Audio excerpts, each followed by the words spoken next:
Hey everyone, welcome to Wax Pack Wisdom. I'm Jake T. O'Donnell. Today it's time for another SGC cards reveal. As you can see, just a small 5-card order. I actually have a 10-card order with them now, and this just came back. I believe they sent this back within the stated turnaround time of the 10, currently the 15 to 20 days. I think it was probably right around 15 days. I'm recording this on Thursday, October 1st, or whatever day it is. No, Thursday, October 2nd, sorry. There's been a lot of news about SGC in the last couple of days, mostly because they've been grading a lot fewer cards.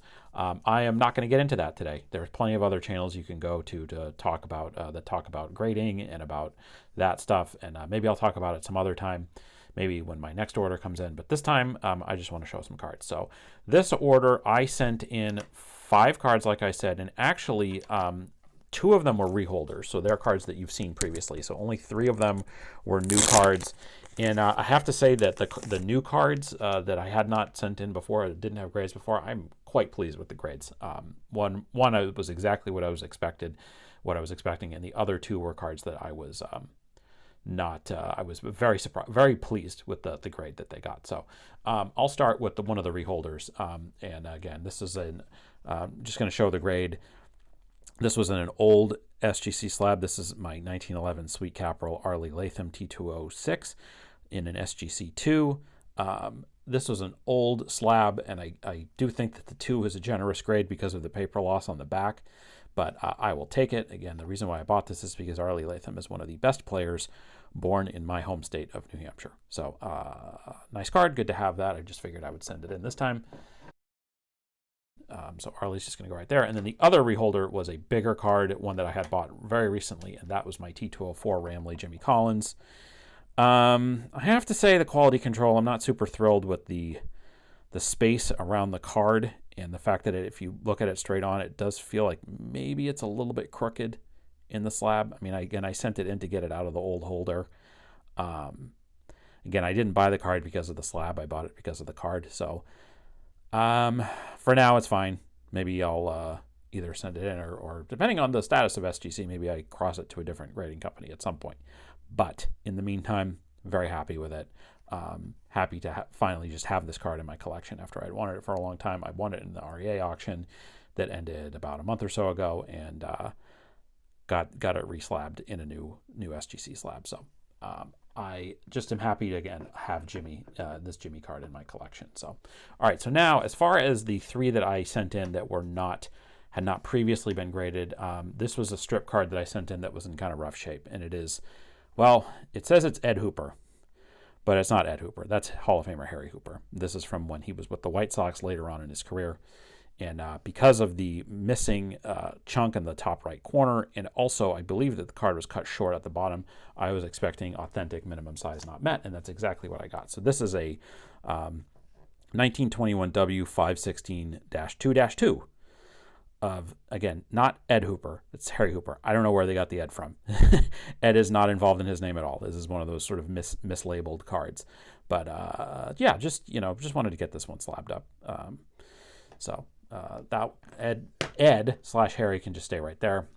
The next one is one for my Diamond Stars Hall of Fame run. This is a card that I had raw for quite a while, and was one of the only ones I kept. What's funny is that I decided recently to do this Diamond Stars Hall of Fame run, but the fact of the matter is that I had quite a few raw copies of the Diamond Stars cards, and including a few that were graded that I had sold off recently within the last like 5 or 6 months, or even longer ago than that. And then recently I decided that I want to build the Diamond Stars Hall of Fame run. So Rick Farrell, definitely a lesser Hall of Famer, but a Red Sox Hall of Famer nonetheless, and it's a beautiful image of him. Because of some of the sort of staining on the front of the card, I know it's like a pretty clean copy. I really wasn't expecting a big grade. I was expecting maybe 2.5. Outside chance at a 3, but it actually got a 4. So I am quite happy about that grade. Yeah, just a nice one to add to my my Diamond Stars Hall of Fame run. So we'll leave that one there. And then the last one is a card that I was never on my radar at all until I had seen a copy of the card go up for auction in one of the auction houses, and I thought, wow, this card is absolutely beautiful. I want to have it. It's, again, not an athlete that I necessarily collect a lot, and I'm probably gonna have to adjust the camera to show the whole card because it did come in a bigger slab.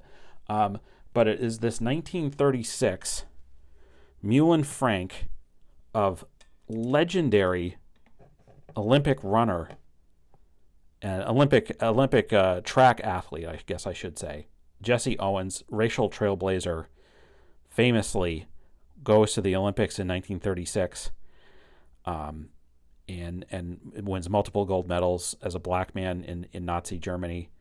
And again, this is a German card from that year, from 1936. It was a coffee brand called, again, Mullen Frank. And you see the back is all in German there. There's multiple cards that have Jesse Owens on it in that set.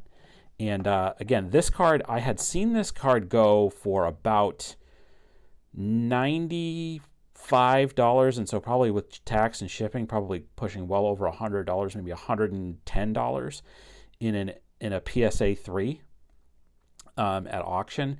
So I chose not to bid on it. I went on ComC and I bought this card raw for like $33, I think, and then I get it. I send it into grade to SGC, so cost, with shipping and everything, probably about $17 to grade. So I'm probably about $50 into this card, and decide to send it into grade, and it got a 3.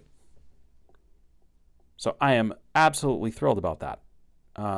Again, what a beautiful card, and what a beautiful piece for just generally my collection. I've been thinking about maybe starting to collect more meaningful individual sport athlete cards from all through the years, and Jesse Owens certainly fits that bill. Again, look at the color and beauty of this card. So anyway, thrilled with the grade on that. Thrilled overall. So that's it. Those were the only cards in this order. I really appreciate you guys watching. Let me know what you thought of these grades. Let me know what you think of these cards. Let me know what you think about what's going on with SGC right now. Again, the only thing I'll just say is that they continue to be in business, and I will continue to give them business as long as they are in business, and as long as they're doing what they're doing, and their customer service doesn't go completely down the tubes, and their actual service doesn't completely go down the tubes. As long as they're still here, I'm going to keep using them. But as is the case with all businesses, things come and go. Things can change quickly, and we can only control what we can control, right? So anyway, that's it. Thanks for watching. Check out our ComC store. Check out where to follow us on social media, and check out our list of favorite nonprofits and charities. So thanks so much for watching. We'll see you next time on Wax Back Wisdom. Take care.